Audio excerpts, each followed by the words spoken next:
All right, by my clock, it seems that we're at 2:01. So I would like to be respectful of your time. And first of all, thank you all for taking the time to join this HERC representative orientation. This meeting will be recorded. And the reason for that is that I usually put the recording link back on the website in case anybody has questions on what the policy is any other time outside of this orientation, so that you can go to the link and click on it and see what we discussed during the meeting. I'm Andrew Lofters, and I am a director in the Academic and Health Affairs Division for the Texas Higher Education Coordinating Board. And each year it's my responsibility to start off or initiate the process for the Higher Education Regional Council meetings. For the last few years, we've been doing an orientation for chairs and for the representatives of the institutions to make sure that we all understand exactly what types of documents and what kind of approval processes we have during these HERC meetings and what happens outside the meetings. There's a few pieces of new information this year, so I will go ahead and get started into the presentation. And this is also posted to the HERC website, and I'll try to show you that too before we leave this meeting.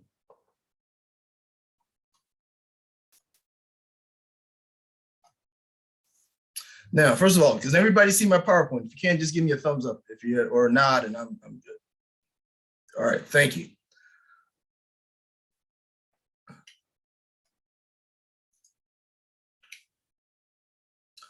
Higher education regional councils have oversight over many, but not all, or approval process over many, but not all, off-campus lower division course offerings by public institutions of higher education.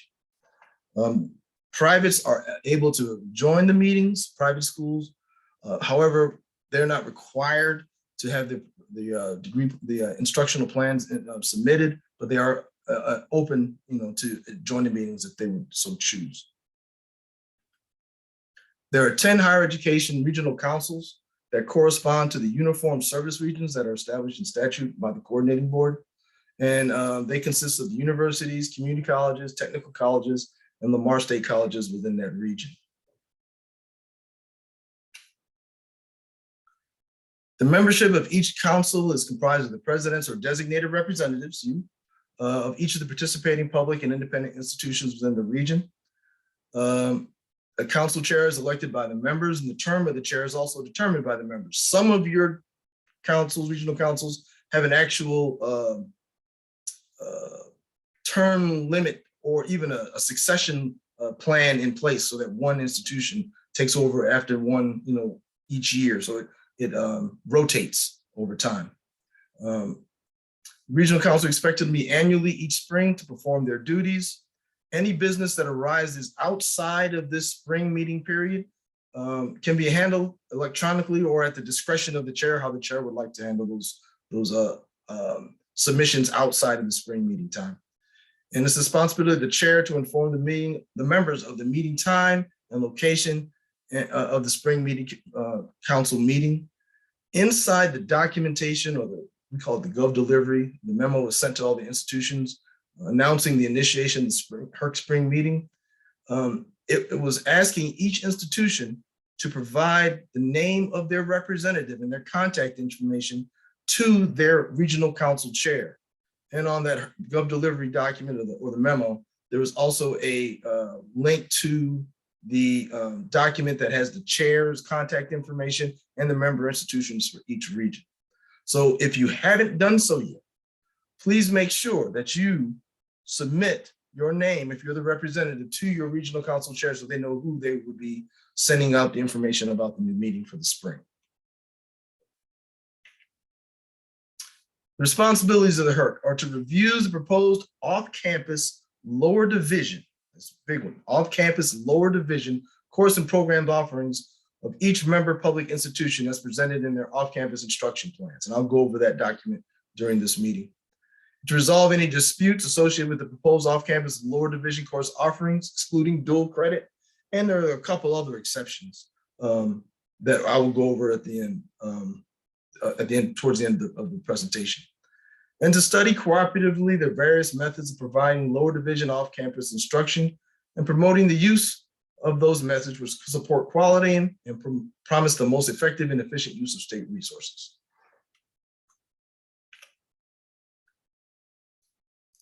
Each public institution of higher education is required to submit an off-campus regional plan if they plan on offering off-campus lower division courses, clinicals, and/or programs in a particular region.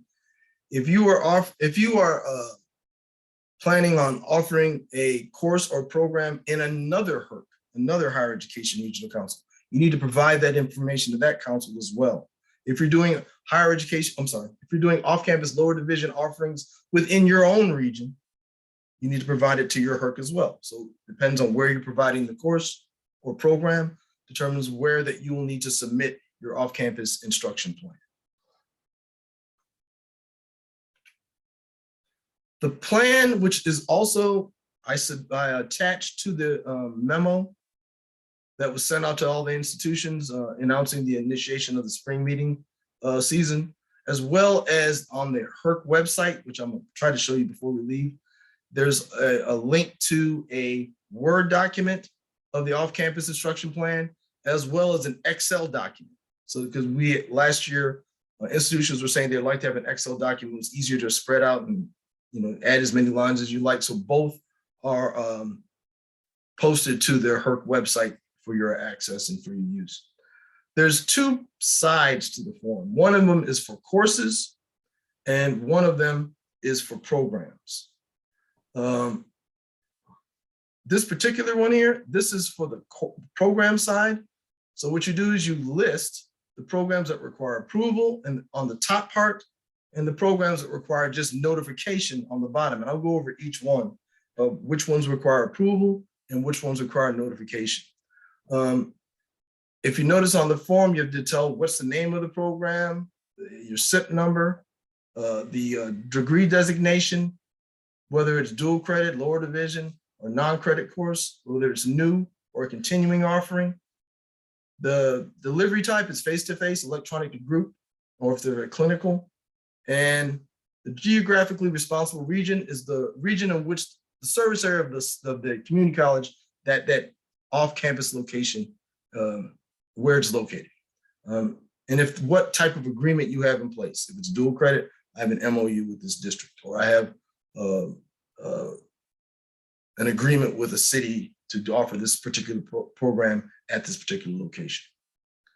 At the bottom, you'll see those are for notification. You notice I put a dual credit program because dual credit is one of those types of programs that is not for higher education regional council approval, but it is for notification. And the reason we do that is because periodically we get requests from the U.S. Department of Education as to whether or not we have been notified or approved the off-campus delivery of certain programs or certain courses in certain areas. But a lot of it has to do with federal financial aid. And so one of the ways that we verify whether or not we have knowledge of this is through these off-campus educational plans.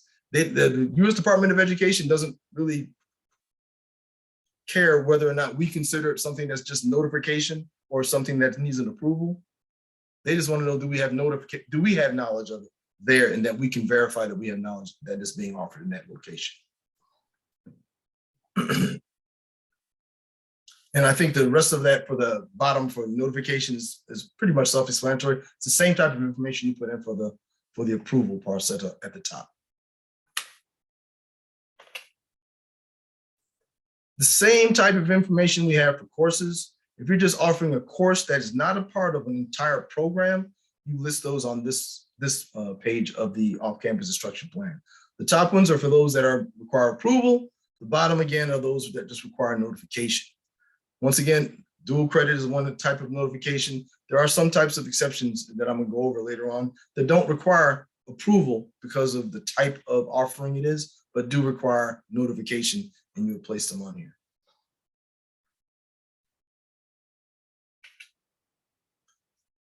Now, these are the things that need to be included on the off-campus instruction plan, and I have done it by the type of institution. And once again, for those who are just joining, or if you're just now coming on, this presentation will be recorded, and I will post it to the HERC website so you'll be able to access it after the meeting.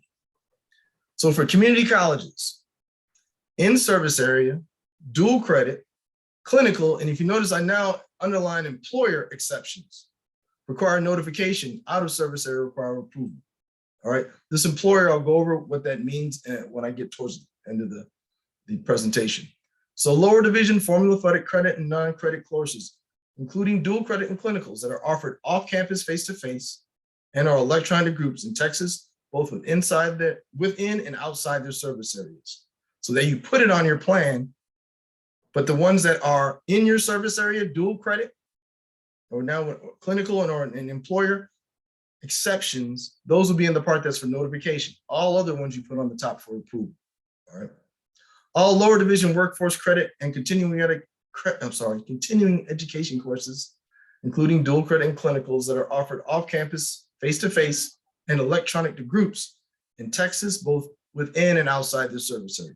Put them both on your form. And all associate and certificate programs offered off-campus, face-to-face, and or electronic to groups in Texas, within and outside your service area. So for community colleges, these are the things that need to be on your plan.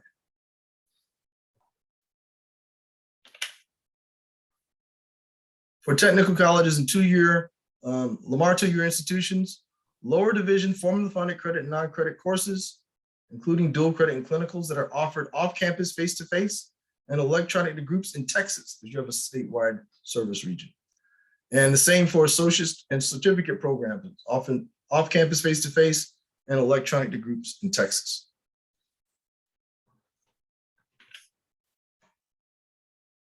Universities and health-related institutions, lower division formula funded credit and credit courses, including credit extension courses, dual credit courses and clinicals that are offered off-campus, face-to-face, and electronic groups in Texas, and lower division credit courses, including extension courses, dual credits, and clinicals that are offered on campus as self-supporting courses.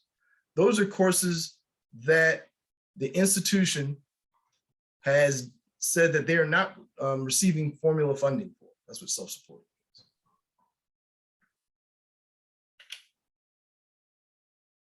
There are some exceptions to the HERC review. And this means that these are the things that when you put on your form, they're not up for Higher Education Regional Council approval. They're not being reviewed for approval, but you're putting on the form to notify the Higher Education Regional Council that you're offering them inside their region, off campus, either face-to-face or electronic groups. So the ones that need to be reviewed but do not need to be approved are: one, off-campus lower division courses and programs, including clinicals that are offered by a community college within its service area.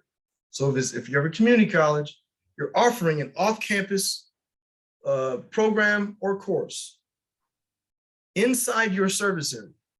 You put it on the form, but it's not on the top part that has to do with approval. You put it on the bottom part for notification because it's not up for Higher Education Regional Council approval.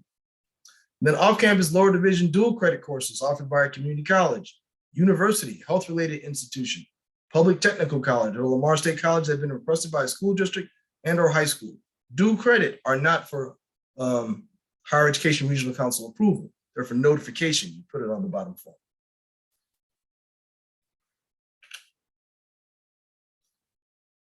This is for clinicals.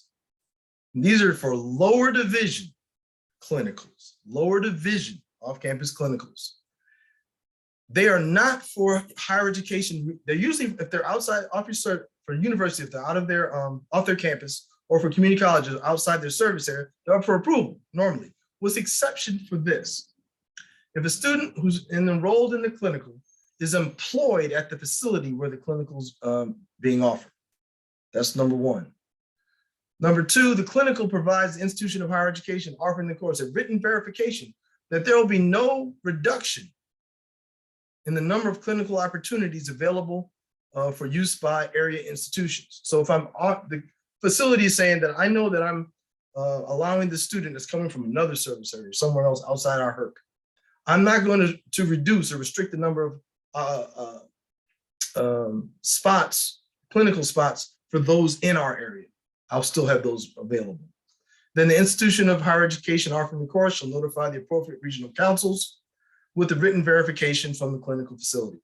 So then the institution that's offering it then brings their verification that, hey, I'm offering it in this area, outside of my service area, or off campus, this lower division, off campus.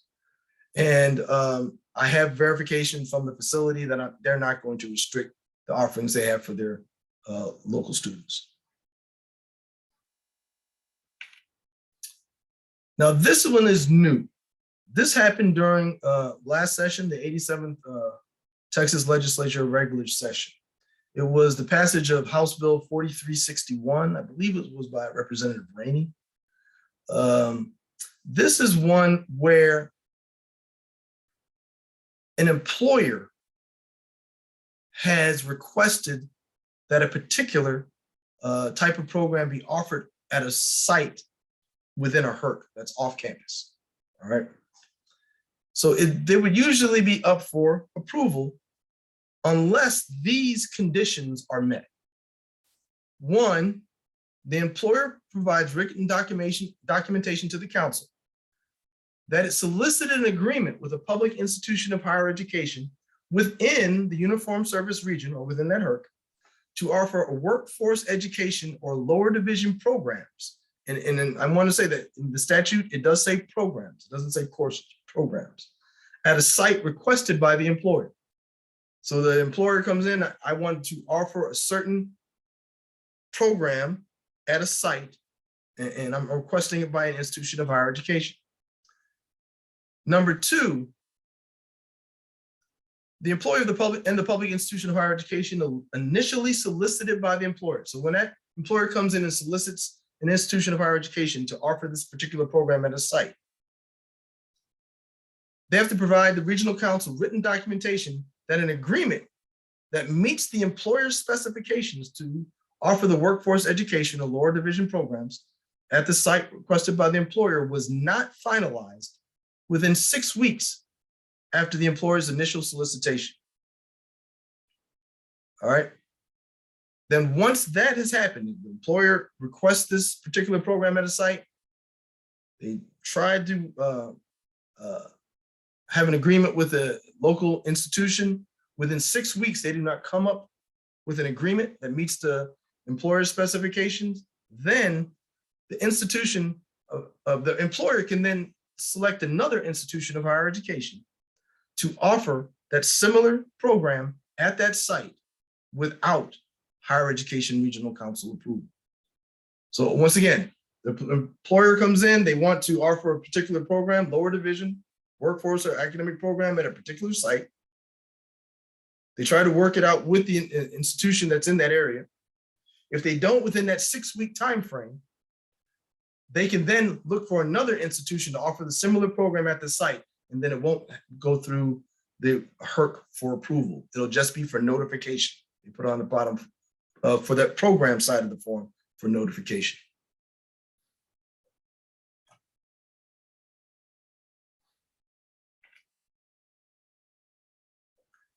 The HERC document submission.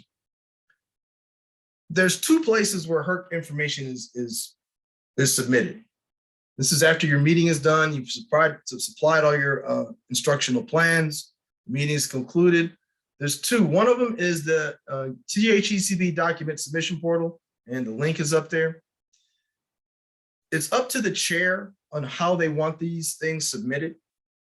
Sometimes the chair says, I would like to take everybody's plans and I'll submit it for you, along with their minutes, because the chair is responsible for providing the minutes and the new elected chair of the council for the next year, all that's submitted through the document submission portal. You can't just click on this link and submit. Each institution within usually the chief academic officers, chief instructional officers, or president's office usually has a password that's been provided by the coordinating board to access this site. Everyone cannot. So if you for the chairs, they know that they have to go to their person to submit the information into the portal. If you're doing it and you're an institution, and because the chair says each institution does their own, you'll have to find that person on your campus that has access to that portal and able to upload the information. And the other place is what we call the Texas HERC site. This site has been run by TSTC for quite some time, before I came to the coordinating board.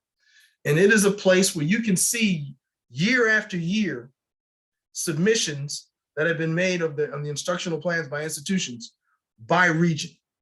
And they've been hosting it, and it's a good way that you can see what other people are doing. And plus, it's also beneficial to those who are looking to see what other things are being offered off campus in their areas. And the way you do that, you go to the Texas HERC site, which is the texasherc.com that's on this page, and then you will upload your information there. If you've never been there before and do not have a password, there is a small link on the bottom right of that page, which I'm going to show you before we leave, that says need help with this site. And if you click on it, it'll come up with an email to, if you notice here, csevans@tstc.edu. He will then be able to provide you a password so that you can access the site to upload your documents. That also is up to the discretion of the chair, how they want that done. Either they can all do, the chair can do it for everyone, or the chair can ask that or request that each institution put in their own instructional plan into the HERC site. All the document submissions are due by July 1st, 2022. So for the chairs, when they're uploading it for everyone, or if you're doing it as an individual institution, because that's how the chair in your region, will like that handled, everything needs to be in by July 1st, 2022. And like I said, it's very important for us because our regular distance ed policy looks at upper division courses and programs. This is really the only place that we are able to look at distance programs. And once again, off-campus lower division only. Online is not part of this. Off-campus lower division. And off-campus can be in a couple of ways. One, off-campus face-to-face. Two, electronic to groups. And then there's all the caveat for universities if they have something that is self-supporting course where they're not claiming formula funding for it. And once again, everything is due to the coordinating board by July 1st, 2022. This is my contact information. I'm happy to answer any questions that you have about submitting information to your HERC. I've spoken to all the chairs already. They know about you having this representative orientation. You should be hearing, once they get all your information, and I'm gonna say it again for those who came on a little later, if you have not notified your higher education region council chair with the representative information and their contact information, please do so by tomorrow if you can, as soon as possible. But we had a deadline of April 8th to get that to the chairs. And I am going to show you two sites, and then I'm going to open it up if you have any questions.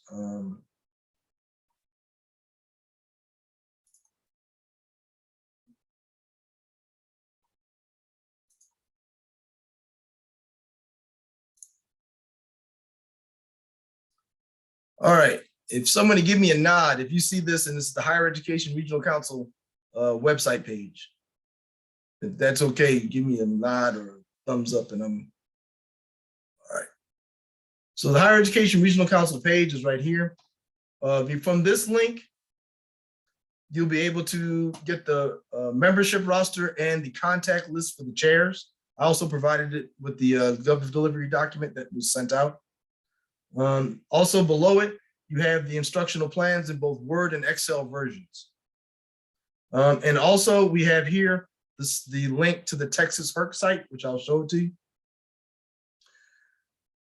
All the important dates for this spring meeting season are here also. We already had the chair orientation, the memo was distributed. We're having the representative meeting today. Deadline for the institutional representatives to be submitted to the chairs is tomorrow. All the chairs are to provide to me the scheduled dates of their HERC meetings by the 22nd of April. And by July 1st, all information from the spring meetings is due to the coordinating board and to the HERC site. Now, outside of the spring meeting area, there may be times when you have some off-campus lower division offerings, courses or programs that happen outside, or agreements are made outside the spring meeting time. You do still need to submit those to the HERC and to the chair, to where that's being impacted, the relevant HERC. It's up to the chair on how they want to handle that. They can just do it through emails or have a Teams meeting, however they want to do it, but that's up to the chair how they want to handle that, and they will do that throughout the year, which that does happen. That does happen. So just let you know that even though it's not during the spring meeting season, you still have to submit if you have new offerings that were not submitted on your plan. Down here, you had the link to the orientation today. Once this meeting is over, I will replace this with a recording of this meeting so that you can go back. And if you have any questions that we hopefully will have, whatever questions you may have, they'll be addressed during this. You can see those as well. And the PowerPoint that I'm using here is also posted to the site. Ready? This site is the Texas HERC site. And like I said, it's been run by TSTC, which I'm very appreciative of, for many years, since before I've been at the coordinating board. And if you want to log in, this is where you log in the top right. And if you have problems logging in, or you don't have a password, never been there before, down here, where you're having troubles with this site, you click on that and it'll give you an email page, or Outlook email page to send to CS Evans. And it is a person, because I've talked to CS. So they'll help you with accessing a password to log into the site. And if you look up here, instructional plans, you'll be able to notice that they're by region. You can see them for, years, and keep going back. And like I said, the reason that we do this is the way that we can verify your lower division off-campus offerings, especially when we're contacted by outside entities.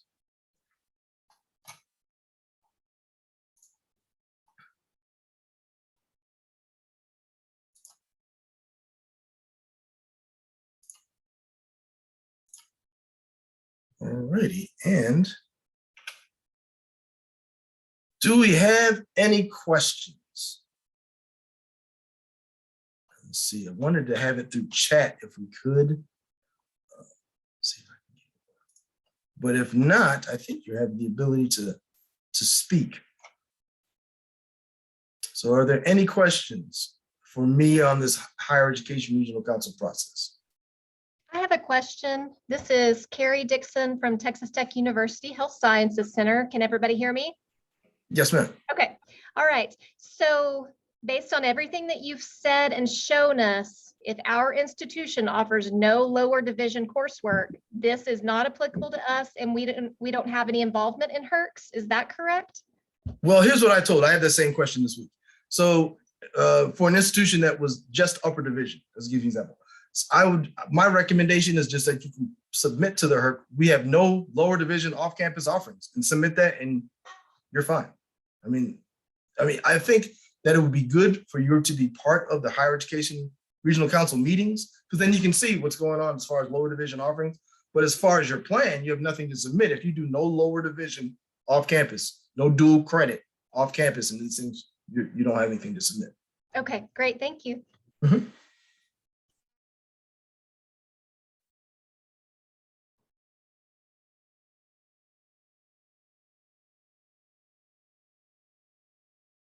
Any other questions?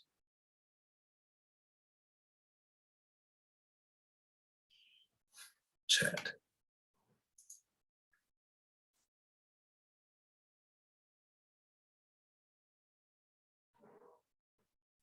All right, well, as we used to say in some of the meetings, hearing none. Like I said, again, I'm Andrew Loftus. You'll be able to find my information on the coordinating board and on the HERC website. If you have any questions, please feel free to contact me. I'm happy to help you. Sometimes I'm even part of your higher education regional council meetings. I'll join in if asked by the chair. but I'll be happy to help you with this. I appreciate your efforts in helping us complete this process. It's really important for us, and I thank you for your time. And once again, if there's no more questions, oh, we have one, hold on. Do you have to revise your passwords? As far as I know, but once again, for the document submission portal, if your chair has requested that each institution submit their own plans to the coordinating board, that's for the coordinating board, instead of them doing it for everyone, there's a particular person on your campus who has password to that, usually in the provost's office or the president's office. Not anyone can go in there, all right? And we can't give it out to just the public. You have to go to your, even if you're part of that institution, you have to go to your provost's office to find out, or your president's office. If you're talking about the Texas HERC site, as far as I know, once you have the password, you're fine using that again. I've never heard anybody say to me that they had to go back and change it every time. It's never come up as an issue. So I think the only time that you have a problem with password for the Texas HERC site is probably if you're new going in and uploading your information to that site. You need to contact that. Are you having problems with the site link, and then get a password to enter your information.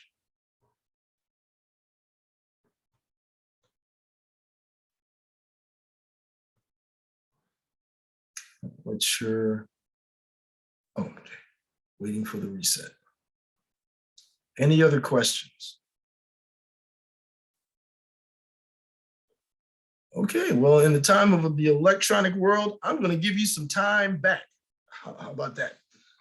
Thank you very much for your time. Once again, I will post this recording to the site. Should happen in, once I get time to put it up there and post it, but it should be up shortly.